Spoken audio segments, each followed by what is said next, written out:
Well, it's great to be here. This song that I'm going to sing, I haven't sung since that recording that's on the CD, which is, I think, 35 years ago. It's a song that I discovered when I worked at the Victoria Theatre in Stoke-on-Trent, and we did a show about the miners called Miner Dig the Coal. The shows we did in Stoke-on-Trent with the wonderful artistic director of that theatre, Peter Cheeseman, who committed his life to these wonderful documentaries about theatre documentaries about local industry and people who didn't have a voice in the theatre. And there were lots of miners in Staffordshire, in Stoke-on-Trent, who had come from from Durham and that area in the northeast when pits had closed, and they'd been moved to the south west in Staffordshire. And this is a song by Johnny Handel, and it was written in 1959. And he was a great singer-songwriter, Johnny Handel, and it's about the Montague Pit in West Denton, County Durham, and it's called Farewell to the Monty. For many long years now the pit's done its best, and sets have rolled out of flats north, east and west, and all of the rumours that closing was due have all been put down, for alas, it is true. A meeting was held to discuss the affair, and the manager said to us right then and there, "We'll have one last go before this pit is done, to show a good profit on each single ton." But though profits were made through the stocks piling high, the coal board decided the pit had to die, and as output comes down we get transferred away to pits to the south for the rest of war days. I've filled in the fan pit, I've cut in the seam, in the new big in Beaumont since I was 15. I've worked at the sections and in the main coal. Man, it's hot doing the Monty, she's a dirty black hole. So farewell to your Monty, and now your road's well. And the work has been good, and the work has been hell. Nae maid to your dirty old heap will I come, for your work is all finished, and your life it is done.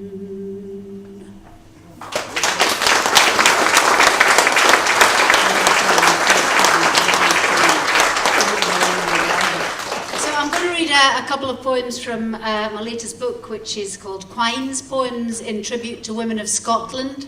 And it's about women from Scotland from Neolithic times up to the 21st century.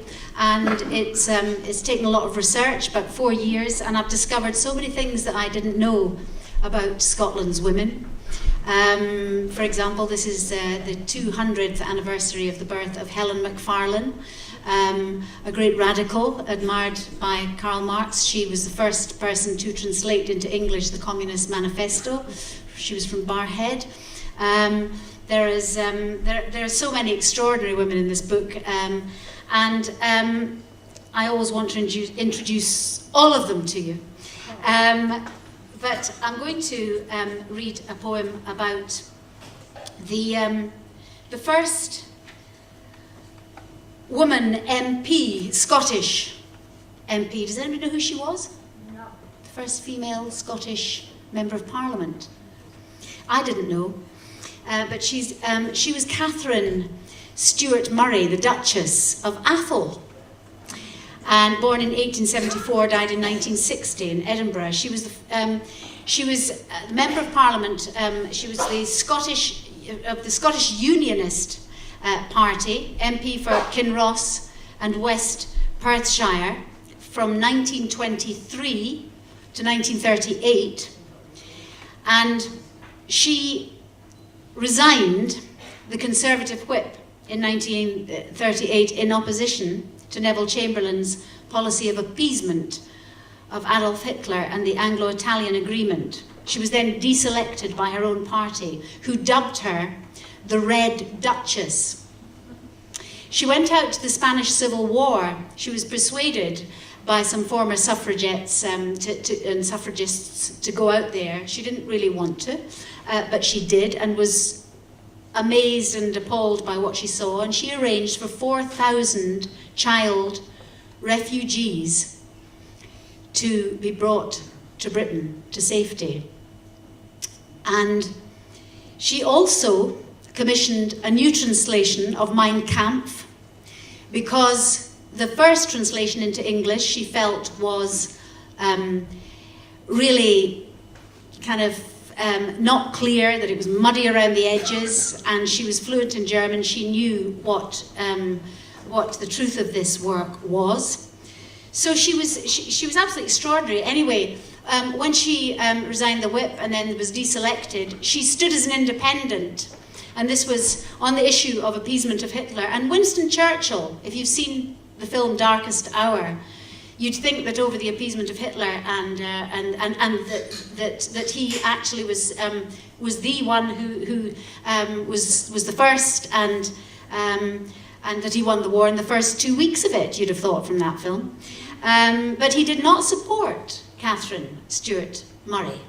And when she stood as an independent, the Tories brought out all the big guns and tried to prevent her getting back in as an independent, and she lost it by 1,300 votes, and she never went into politics again, and that was in 1938. An extraordinary woman. So this is my poem in tribute to Katharine Stewart Murray, and it's called The Read Duchess.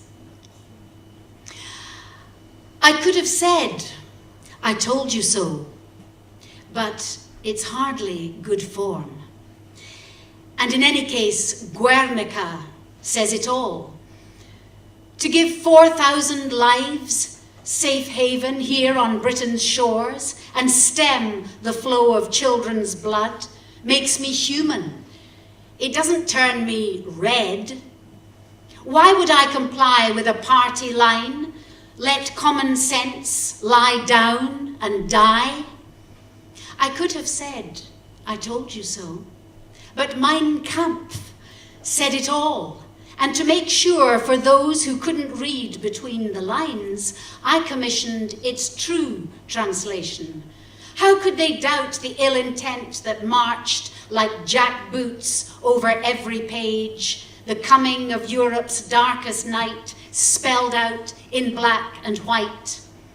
I could have said, I told you so, but the dead silence of 6 million says it all. Appeasement, so bland a word, could never hold itself upright. I'd rather resign than touch its breath. I wouldn't be its crutch. I could have said, I told you so, but facts line up to tell their tale, stand on each other's shoulders. No matter how high we build the wall, they'll stare at us from the parapet through time's eye, speak for themselves, and say it all.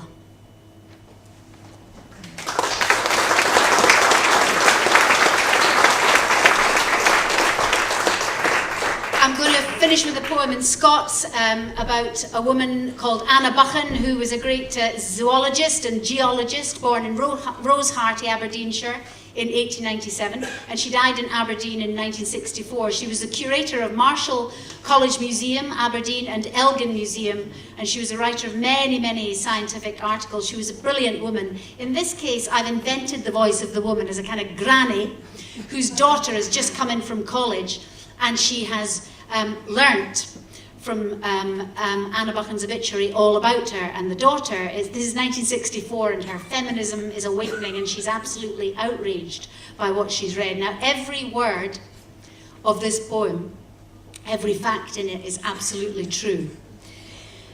Anna Buchan's obituary. Yon woman was something else. I mean, the headline they printed in the paper yestreen when she'd pecked her last didn't give us a clue.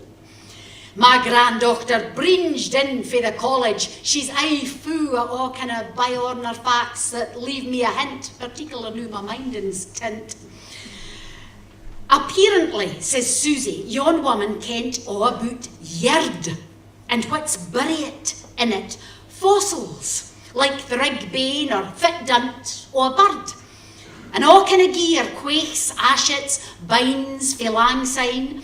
She hooked out a wheen of them between the railway line and Elgin Road. Mind where the old Clyde pits, yince were whacked, my brother's bits are still clattered with on. And there's naething she didn't ken about lamps, tillies, cruises like I used to burn Ben. Yin for Read Duchess, says Susie, for the Nile, thousands of years syne, fair fantouche in style, in Stewart museums she'd scance and leet, ilka bit thing, nae matter whether tocher o pauper or king.